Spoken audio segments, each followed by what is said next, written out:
Hi, I'm Donna Smith, and this is Sound Advice. Today's topic, managing difficult people. Yes, managing difficult people, difficult, belligerent, insubordinate, combative. The type of people, if you were to give them $1 million, they would complain about the bag you put it in. Yes, I'm talking difficult. Now, I'm not going to share with you book knowledge, not so much that, but what I have done and what tactics have worked for me successfully in managing people through the years and supervising them.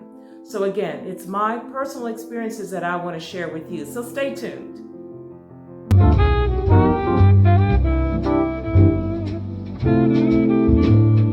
So we're talking about managing difficult people.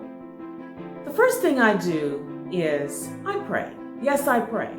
I pray that I will have an open attitude, and I would have an attitude that's adjusted, and so that I can have patience in trying to deal with some of the difficult people that I have had to deal with. And what I do is, not only do I pray for myself, but I pray for that individual, because see, I don't know everything about them. Some of the people that I deal with, they may have deep voids or such terrible or horrific experiences that have caused them to be this toxic person. So I pray for that. And then the next thing I do is I try to build a rapport.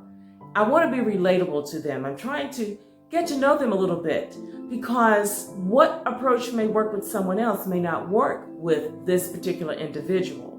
So I'm getting to know them. Now, although I'm building a rapport with them in a relationship, I'm not talking about we're so chummy, buddy, that on the weekends we're hanging out at Big Daddy's picnic. No, I'm just mean that I'm getting to know more about them. And then I listen.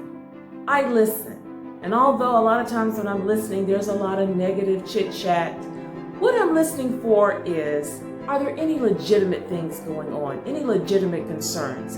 And if I pick up that there are some legitimate concerns, then I want to know, is it something that I can influence or do something about? Is it something within my governance that I can do something about? And if it is, then I react right away. I address it. And that speaks volumes, because it lets them know not only did you listen to them, but you are willing to support them and do something about it. Yes, that does build a relationship. So you do want to respond to whatever their issues are, if you can. And then there's respect, R-E-S-P-E-C-T, respect. Give them respect and earn their respect. That's what you want. You want to earn it. And I do that by being professional at the workplace. And also, I earn their respect by letting them know that I know what I know. I am the subject matter expert in this area. So I want things to be done a certain way. Although they have been doing it for eons their way, if I see to do it better because of my knowledge, then I'm going to gently insist and guide them in the way that I want them to go. Now, what I've learned is they will pick up that, oh, she does know what she's talking about. And that's what you want. And the next thing is set boundaries. Don't be wishy-washy. Set boundaries. If there are specific things that need to be done, make sure that they are being done. Because in my experience, I know that some of these difficult people have often tried to cross those boundaries.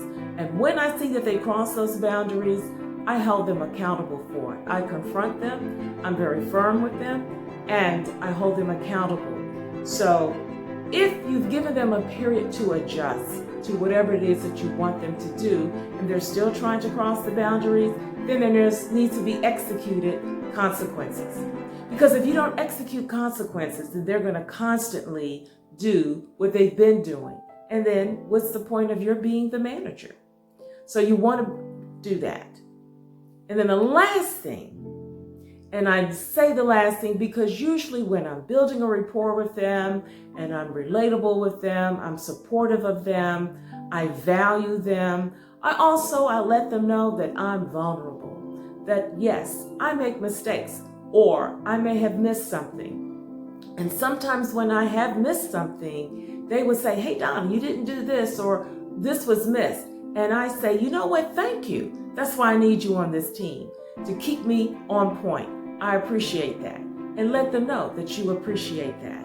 And now they know that you're a real person. You're not trying to be all heady. You're not trying to be a know-it-all. No, nobody wants to work for someone like that. What you want to do is let them know that you're real, jump back in, and you are the manager. But the very last thing, and I say that because when I usually do these other things before what I'm getting ready to say, it's not necessary. But I disagree with Donnie and Marie Osmond. I do believe that one bad apple can spoil the whole bunch, girl. Yes, I do believe that.